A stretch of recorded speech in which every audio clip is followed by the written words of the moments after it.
Ce traité d'amitié et de coopération entre la France et la Pologne qui sera signé aujourd'hui à Nancy. Oui, un traité sur fond de menaces russes qui illustre la volonté d'Emmanuel Macron de choyer la Pologne.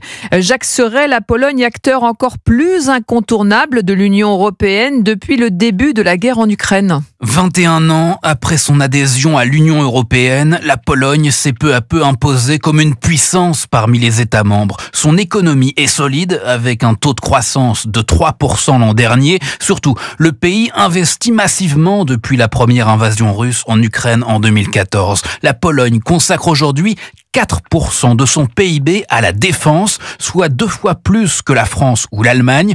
Varsovie prévoit d'ailleurs de doubler la taille de son armée pour atteindre 300 000 soldats d'ici 10 ans. En 2035, la Pologne devrait donc avoir la première armée d'Europe, de quoi en faire un pilier de l'Union européenne et un État incontournable de l'OTAN.